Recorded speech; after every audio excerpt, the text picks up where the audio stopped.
Hey, what's up, guys?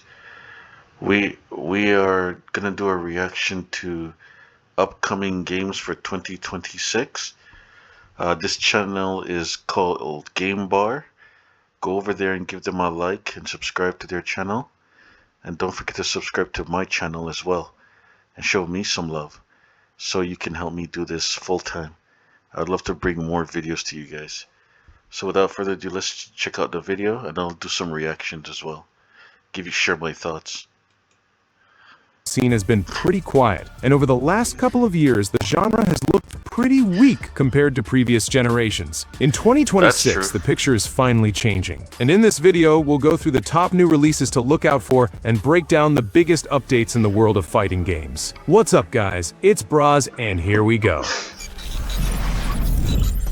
Legendary Sega Fighter is coming back to life. Officially, it is just new Virtual Fighter project, with Ryu Gagotoku Studio at the wheel and Riichiro Yamada serving as producer of the comeback. In practice, they have already shown quite a bit. There was an in-engine clip in January, a short head-to-head bout at EVO 2025 in the summer, and at TGS 2025 they finally broke down the systems. There are 2 match rule sets, Standard and Uprising, and 3 new mechanics. Break and Rush accumulates damage to the head, body, or legs, and lets you break a zone, with that status even carrying over into the next round. Stunner opens new follow-ups without excessive input fuss, and Flow Guard ties your defense to the pressure rhythm, so momentum can genuinely flip. Sega is officially silent about the engine and does not name it on their pages. Roundups often mention UE5, and there have also been rumors about a modified Dragon engine, but Sega has not put that in writing. As of now, we have little information. Platforms, date, or release window are not announced, but judging by the direction, there is a strong chance the game could arrive in 2026.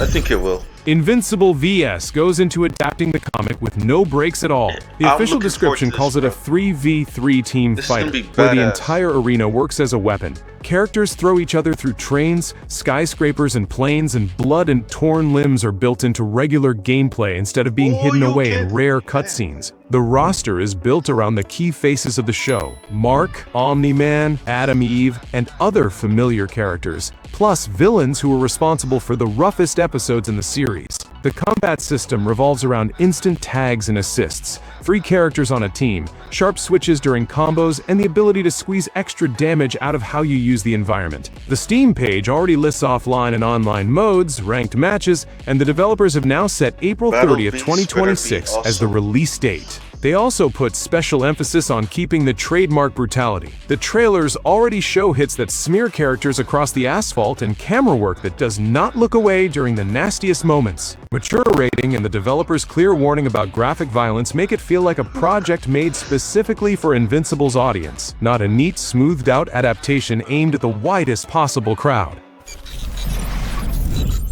Marvel Tokon Fighting Souls. His Arc system works with a Marvel license and maximum freedom of action. The game bets on 4v4 team battles with a shared health bar for the entire squad, where the captain and supports constantly swap roles, and setups are built around 4 characters at once. At the core is Arxis' trademark anime style and accessible auto combos familiar from Dragon Ball FighterZ, only now with Iron Man, Storm, Ghost Rider, Doctor Doom, and the rest of the comic heroes on screen.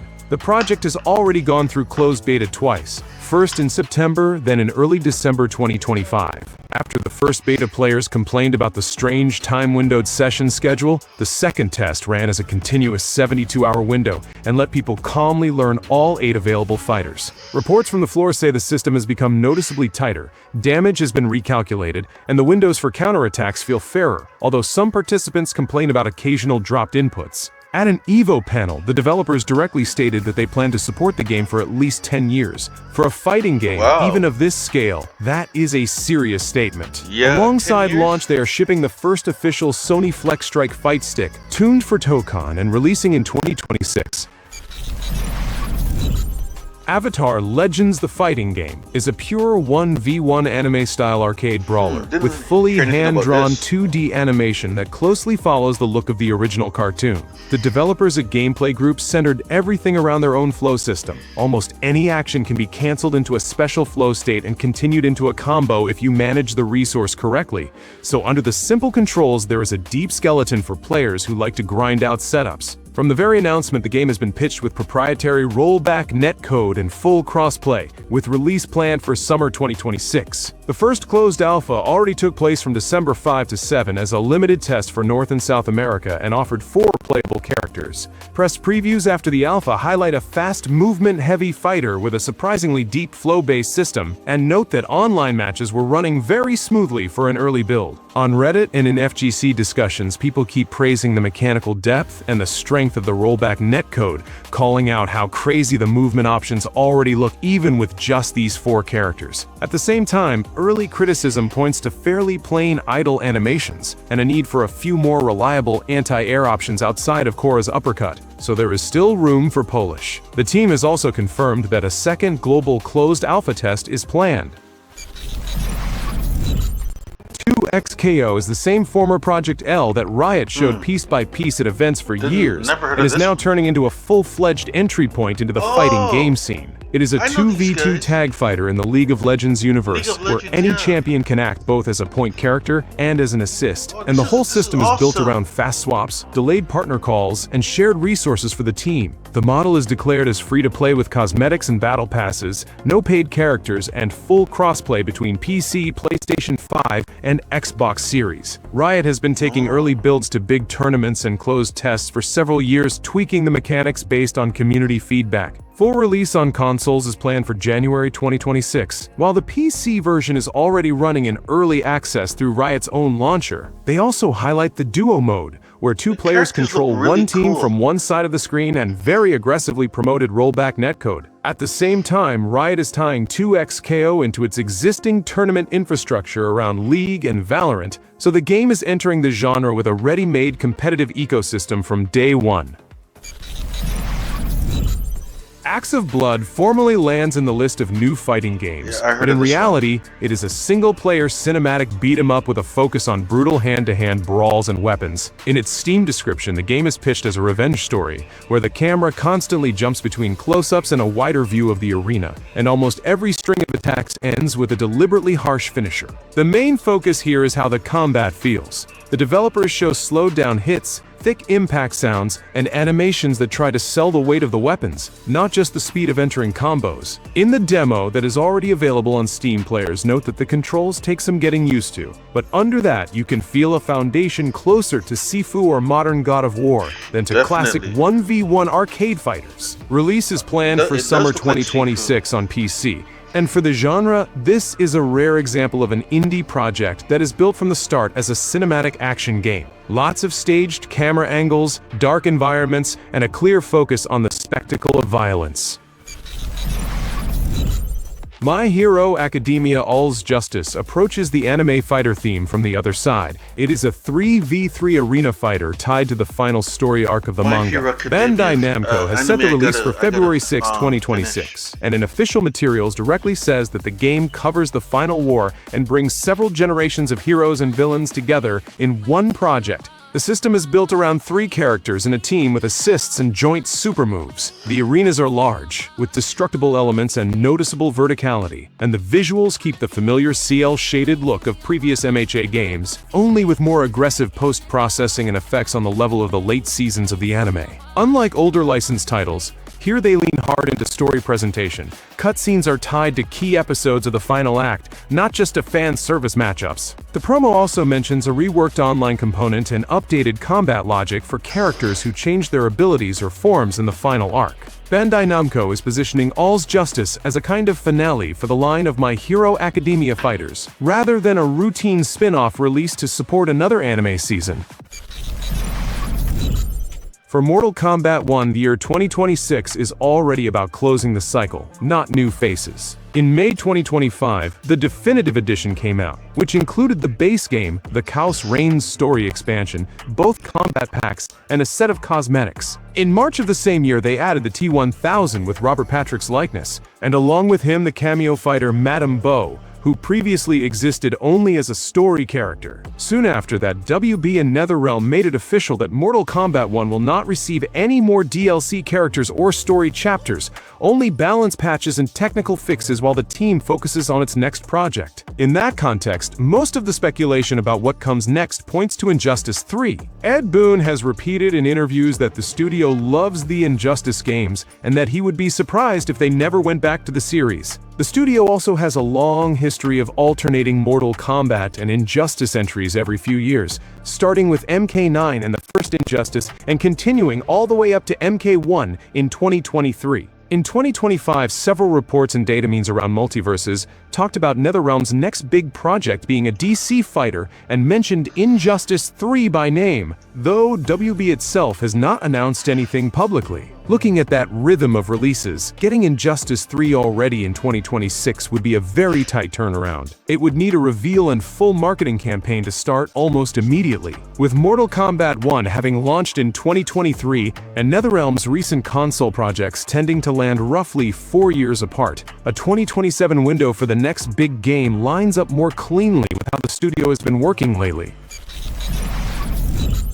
Street Fighter VI is heading into 2026 already in veteran status for this generation. By November, the game had sold more than 6 million copies on all platforms, including the Switch 2 version that launched alongside the console. The third year of support is built around a character pass with 4 returning favorites: Sagat, Viper, Alex, and Ingrid. Sagat arrived in summer 2025, Viper follows in autumn, and Alex and Ingrid land in 2026. Alex is slated for early spring, Ingrid for late spring. After Ingrid joins, the roster will grow to 30 characters. In parallel, the Year 3 Ultimate Pass runs, which on top of the fighters themselves includes new costumes, including full outfit 3 sets for all DLC characters, and at least 1 new stage. A separate marker of how SF6 lives on content is the Summer Outfit 4-pack with swimsuits, where Chun-Li effectively stole the show. After that pack dropped, online numbers jumped almost twofold according to third-party trackers. Against this background, Year 3 does not look like leftover fan service, but like a clear rhythm of updates, new fighters, new looks, a stage, and the traditional big balance patches that Capcom ships together with DLC. Also, a Street Fighter movie has been announced for October 16, 2026, and you can already find the trailer on YouTube, but that is a whole different story.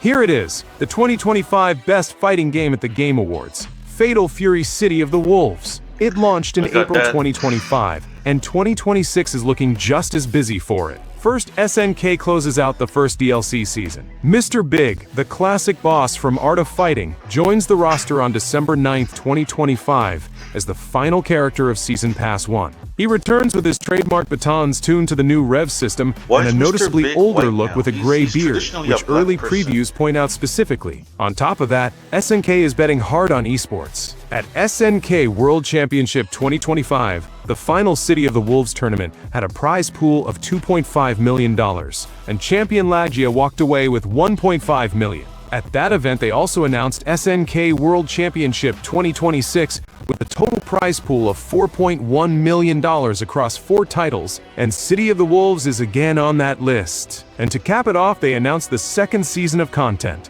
SNK has already confirmed that Season 2 starts in January 2026, with new characters and a major patch for the Rev system. So the game almost seamlessly moves from the first content cycle into the second. Dragon Ball Sparking Zero already stands on sheer scale. Bandai Namco has officially confirmed a roster of 208 playable characters counting all forms, and that is the biggest lineup in the history of Dragon Ball games and one of the largest rosters in fighting games in general. For comparison, Budokai Tenkaichi 3 once prided itself on 161 fighters, Tobal 2 had around 200, and here the bar is pushed even higher. With that approach, DLC is basically inevitable.